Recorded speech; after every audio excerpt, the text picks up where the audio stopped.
तो solo levelling का season 2 भी ऑलमोस्ट खत्म होने की कगार पे है, तो मैंने सोचा क्यों ना तुम्हें संघ की 10 सबसे पावरफुल शैडोज के बारे में बता दिया जाए। देखो लास्ट वीडियो में हमने कवर किया था कि सोलो लेवलिंग के सबसे पावरफुल हंटर्स कौन से हैं, जहां पे हमने टॉप 7 मोस्ट पावरफुल हंटर्स की बात की थी। लेकिन आज के इस वीडियो में हम बात करने वाले हैं संघ की 10 सबसे पावरफुल शैडोज की। देखो इस वीडियो के अंदर तुम्हें एनीमे के अंदर की शैडोज तो देखने को मिलेंगी ही, लेकिन मागवा के अंदर की भी बात होगी, तो काफी मजा आने वाला है। लेकिन वीडियो शुरू करने से पहले ना एक बात बता दूं कि ये जो संघ की शैडोज है ना, ये भी संघ की तरह लेवल अप होती रहती है, मतलब इनका लेवल भी बढ़ता रहता है। Number 10 tank. तो देखो टैंक को ना हमने एनीमे के अंदर भी देख लिया है, तो मैं ऐसे कुछ ज्यादा डीप नहीं घुसने वाला, बस ऊपर से बताऊंगा। देखो जब संघ की एबिलिटीज के बारे में घंटा किसी को भी नहीं पता था ना, तो उस टाइम पे ये एक लो रैंक यानी सी रैंक के डंजन के अंदर जाता है। लेकिन डंजन के अंदर पहुंच के साला पता चलता है कि ये भी एस रैंक का ही डंजन है। हर एक ये केओस संघ के साथ ही होता है। फिर इस एस रैंक के डंजन के अंदर ना कई आइस एल्व्स, आइस बेयर्स और आइस क्रिएचर्स आ जाते हैं, और यहीं पे संघ इनसे बैटल भी करता है। तुम लोगों को याद होगा कि वीक हंटर्स को अलग टीम में स्प्लिट कर दिया था, एंड जो पावरफुल हंटर्स थे इस टीम के वो अलग जगह चले गए थे। तो ये जो वीकेस्ट हंटर्स थे जहां पे संघ था, तो इस संघ सबको मार देता है एक एक करके, एंड वहां पे जितने भी आइस बेयर्स थे ना सबकी लगा देता है। एंड फिर जब आइस बेयर्स का बॉस आता है तो संघ उसे भी मार देता है, एंड उसकी शैडो को एक्सट्रैक्ट करके उसका नाम टैंक रखता है। हाँ आइस बेयर है तो आइस एबिलिटीज इसके पास होंगी, एंड जहां तक तुम इसकी रैंक की बात करो ना, तो वो एक नाइट लेवल का है। नंबर 9 काइजल। काइजल एक विब्रियंट ड्रैगन है जिसको हमने डिमन टेरिटरी के अंदर देखा था। बेसिकली काइजल को ना हम एनीमे के अंदर भी देख चुके हैं। हाँ 8th एपिसोड में देखा था सीजन 2 के, जहां पे ये अपने बॉस यानी डिमन किंग बैरन के लिए सर्व कर रहा था। तो अगर तुमने ये एपिसोड देखा है ना, तो तुम्हें याद होगा कि संघ अपनी मल्टीपल शैडोज को बुला लेता है बैरन एंड काइजल से बैटल करने के लिए, एंड संघ सिंपली फोकस कर रहा था बैरन के ऊपर, क्योंकि वही तो बॉस था यहाँ का। तो उसने बैरन को पहले डिफेट किया, लेकिन उसे पता चलता है कि उसके एक शैडो ने ऑलरेडी काइजल को डिफेट करके दिखाया है, मतलब शैडो से काम कर दे रही है उसका। फिर वो क्या करेगा, ऑब्वियसली वो काइजल की शैडो को एक्सट्रैक्ट करेगा एंड अपनी टीम में ले लेगा, जो हमने देखा। अब इसकी कुछ एबिलिटीज नॉर्मल है, लाइक फ्लाइट, सेंसिस या स्ट्रेंथ इसके पास होगी, एंड ऑब्वियसली इसका रैंक भी नाइट लेवल का ही होगा। नंबर 8 जीमा। तो जीमा काफी पावरफुल सी क्रिएचर है जिसके पास ट्राइडेंट भी है, एंड ये अपनी वाटर मैनिपुलेशन एबिलिटीज का यूज भी कर सकता है। अब बेसिकली ना जब संघ जिन्हो की गिल्ड के लिए काम कर रहा था, तो एक गिल्ड के मिशन के दौरान उसे जीमा मिलता है, एंड वहीं पे भिड़ जाते हैं एक दूसरे से ये। वैसे देखो जीमा कमाल का इसीलिए क्योंकि इसके पास साइज मैनिपुलेशन की एबिलिटी है, जिससे अपने साइज को इंक्रीज कर सकता है। लेकिन संघ ने तब भी डिफेट कर दिया इसे एंड अपनी आर्मी में ले लिया बस। Number 7 iron. सो आयरन को भी हम एनीमे के अंदर देख ही चुके हैं। हाँ अपना किमचुल यार। देखो ये ice elf and ice bear वाला जो डंजन था ना, इसके अंदर जो संघ अपनी टीम लेके जाता है, उस टीम को लीड कर रहा था किमचुल, जो कि एक ए रैंक का हंटर था। अब इस साले ने क्या गेम की कि भाई ये गेट्स भाई ऐसा हो चुके हैं एंड हम तो मारे जाएंगे इसमें। तो इसीलिए इसने क्या किया कि जो पावरफुल हंटर्स थे उनको अपनी साइड रखा, एंड कमजोर्स को फेंक दिया कि भाई हम स्प्लिट करेंगे, तुम मरते रहो और हम मजे में अपना।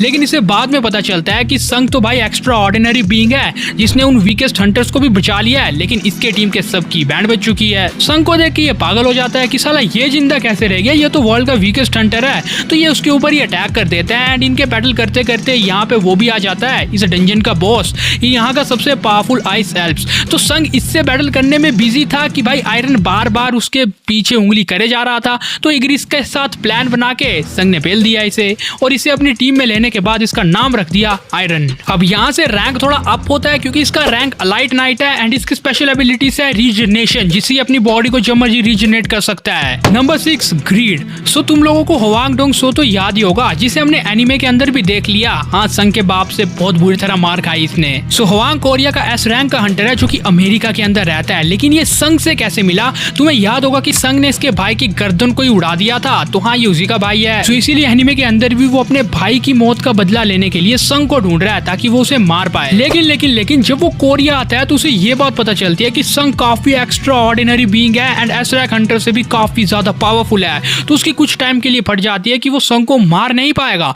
इसीलिए वो प्लान करता है एंड यूज करता है थॉमस एंड्रे को। सो अगर तुम्हें थॉमस एंड्रे के बारे में नहीं पता है, तो ये वर्ल्ड का स्ट्रॉन्गेस्ट हंटर है संघ के बाद। मतलब ये एक नेशनल लेवल हंटर्स है, उन 5 नेशनल लेवल हंटर्स में से एक। अगर तुम्हें नेशनल लेवल हंटर्स नहीं पता है, तो ये सोलो लेवलिंग के सबसे पावरफुल हंटर्स होते हैं। मेरा पिछला वीडियो चेकआउट कर लो। सोना हवांग डोक सुक ने प्लान काफी तगड़ा बनाया था। इसने सबसे पहले जिन्हो को किडनैप किया एंड उसे टॉर्चर किया एंड काफी बुरी तरह मारा ताकि संग इसे बचाने के लिए आए। एंड जब संग इसे बचाने के लिए आता है तो इसी टाइम पे हवांग थॉमस एंड्रे को कॉल करता है कि मुझे बचा लो, संग मुझे मार देगा। एंड यहीं पे थॉमस एंड्रे वर्सेस संग जिनवू का वो बैटल होता है, लेकिन एट द एंड संग जिनवू वर्ल्ड के सबसे स्ट्रॉन्गेस्ट हंटर थॉमस एंड्रे को भी डिफीट कर देता है, वो भी अपने बेयर हैंड से।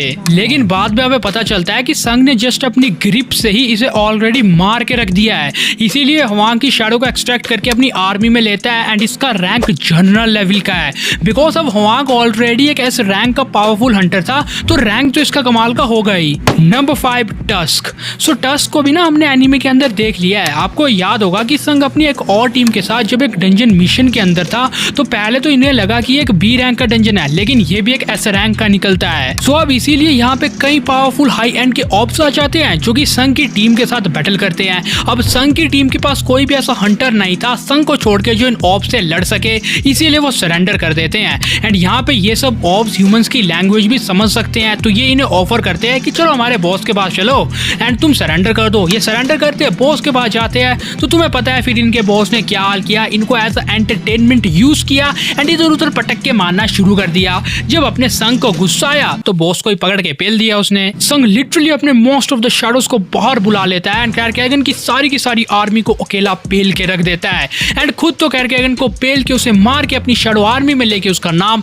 टस्क भी कर देता है। और भाई एनीमे के अंदर ना इन्होंने फाइटिंग सीन्स एकदम नेक्स्ट लेवल पे रखे हैं। भाई मैंने इतना ज्यादा एक्सपेक्ट नहीं किया था कि इतना ज्यादा डिस्क्राइब करके ये फाइटिंग सीन्स को दिखाएंगे। और रैंक तो अपना जर्नल ही होगा क्योंकि हम यहाँ तक पहुंच ही चुके हैं। नंबर 4 इग्रिस।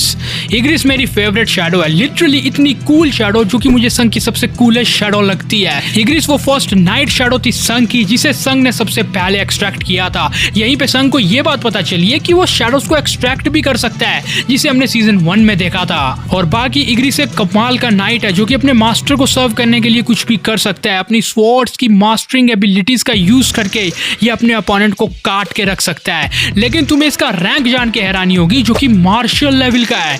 अब इतना पावरफुल क्यों? क्योंकि 16 लेवलिंग के एंड तक पहुंचते पहुंचते ये इस लेवल तक पहुंच चुका है। नंबर 3 बैरू।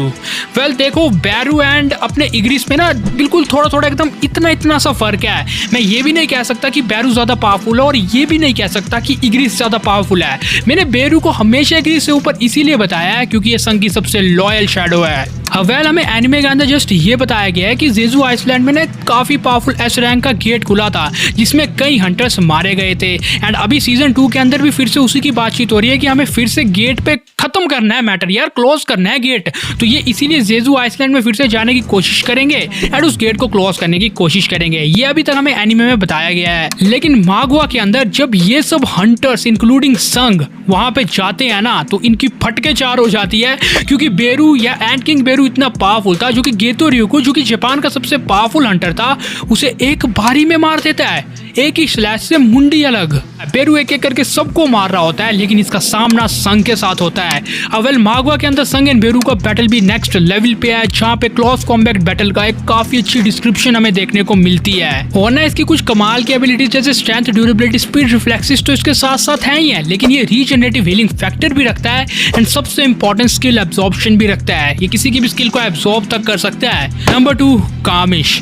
वेल कामिश एक लेजेंडरी ड्रैगन है यानी द मोनार्क ऑफ डिस्ट्रक्शन एंथरस का सर्वेंट। सो बेसिकली ये ड्रैगन इतना ज्यादा पावरफुल था ना जिसने कई ऐसे रैंक के हंटर्स को अकेला मार दिया था काफी इजीली। वेल अमेरिका में कई साल पहले ना काफी पावरफुल गेट खुला था जिस गेट में कई एस रैंक के हंटर्स जाते हैं लेकिन सब मर के आ जाते हैं। एंड यहीं पे वर्ल्ड में ना 5 नेशनल लेवल हंटर्स ने कदम रखा।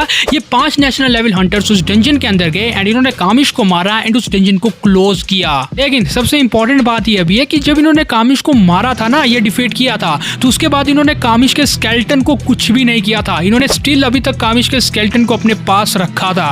तो अब यहाँ से मामला चालू होता है कि फिर संग को वो स्केलेटन कैसे मिलता है कामिश का। वेल देखो संग एक एस रैंक का हंटर बन चुका है, हमें ये बात पता है। तो अब ऑब्वियसली आसपास के कई देशों को ये बात पता चल जाएगी। तो इसीलिए अब अमेरिका वालों ने पता है क्या किया, वो संग के पास गए, उसके सामने डील रखी कि देख भाई तू अपना सारा सिटीजनशिप उठा के ना अमेरिका में आ जा, तू अमेरिका का हंटर कहलाएगा एंड तू हमारे लिए सर्व करेगा एंड इसके बदले हम तुम्हें पूरा कामिश देते हैं। वेल संग ने वैसे तो मना कर दिया, लेकिन इस तरह से वो कामिश से मिला था। जब इसने शैडो को एक्सट्रैक्ट करने की कोशिश की तो वो हुई भी, लेकिन जस्ट कुछ सेकंड्स तक। यानी यहाँ संग की ना ये शैडो एक्सट्रैक्शन फेल हो गई थी। उसने कुछ टाइम के लिए तो कामिश को कंट्रोल किया था, लेकिन उसके बाद कामिश मर जाता है। लेकिन इसके दौरान संग को उसकी ट्रू पावर्स के बारे में पता चलता है कि ये तो गोल्ड लेवल पावर्स को होल्ड करके बैठा है, like strength, dragon flare, dragon breath और न जाने क्या कुछ कामिश के पास था। और रैंक ऑब्वियसली मार्शल लेवल का होगा, क्योंकि इतनी पावर्स ये होल्ड कर रहा है, जो कि 5 नेशनल लेवल हंटर से अकेला लड़ के बैठा है ये। वेल अब हम इस लिस्ट के नंबर 1 स्पॉट की ओर बढ़ चुके हैं, जो कि आई गेस अगर तुमने सोलो लेवलिंग की मागवा पढ़ी है तो तुमने आइडिया लगा लिया होगा, जो कि है none other than the marshal Bellion. The grand marshal Bellion संग की सबसे पावरफुल शैडो है, क्योंकि ये द ओरिजिनल शैडो आर्मी का कमांडर है। अब देखो ना, हमें पता है कि एशबोर्न ना अपने बीट रेट का बदला लेने के लिए मोनार्क्स के पीछे पड़ा है, उन्हें मारने के लिए। इसीलिए तो उसने संग को एज अ वेसल चुना, एंड बाद में ये संग को बताता भी है कि तुम मैं हूं और मैं तुम हो। इसीलिए संग इसके लिए इसका काम कर रहा है कि ये अब सारे के सारे मोनार्क्स को ढूंढ के उन्हें मार रहा है। यही सोलो लेवलिंग के बाद में होने वाला है, बड़े बड़े स्पॉयलर्स। लेकिन इसी पूरे केओस के बीच में ना एशबोर्न क्या करता है कि वो संग के लिए अपनी ओरिजिनल शैडो आर्मी को भेज देता है। अब इसकी ये जो ओरिजिनल शैडो आर्मी है ना, ये काफी ज्यादा सुपीरियर एंड पावरफुल है, एंड इसी का ही कमांडर था द ग्रैंड मार्शल बिलियन, जो कि यहाँ का सबसे पावरफुल शैडो है, या संग की सबसे पावरफुल शैडो है। वेल तुम इसकी पावर्स का अंदाजा इसी बात से लगा सकते हो कि जब इसने बैरू से बैटल किया था ना, एक झटके में साफ कर दिया था इसने एंड किंग बैरू को। एंड इसके बाद जब इसने अपनी स्वॉर्ड का यूज किया तो ये अपनी स्वॉर्ड को एज अ लैसू भी यूज कर सकता है, एंड इसी यूनिक एबिलिटीज के कॉम्बिनेशन से मार्शल बिलियन संग की सबसे पावरफुल शैडो है। और इतना सब कुछ जानने के बाद तुमने रैंक तो गेस कर लिया होगा, नहीं ये मार्शल नहीं है, यह है the grand marshal. So finally ये 10 थी संग की सबसे पावरफुल शैडोज, जो कि हमने मागवा में कहीं ना कहीं देखी थी। लेकिन आई होप मैंने ये रैंकिंग ठीक की होगी। अगर मेरी रैंकिंग में तुम लोगों को करेक्शन करनी है ना, तो कमेंट सेक्शन में बता देना अपनी पर्सनल रैंकिंग कि कौन कहाँ पे होना चाहिए। लेकिन अगर तुम्हें ये वीडियो पसंद आया तो इसे लाइक एंड शेयर कर सकते हो। हमारे इस चैनल को सब्सक्राइब करके बेल वाले बेल आइकन को ऑन कर सकते हो। Thanks for watching this video guys, bye.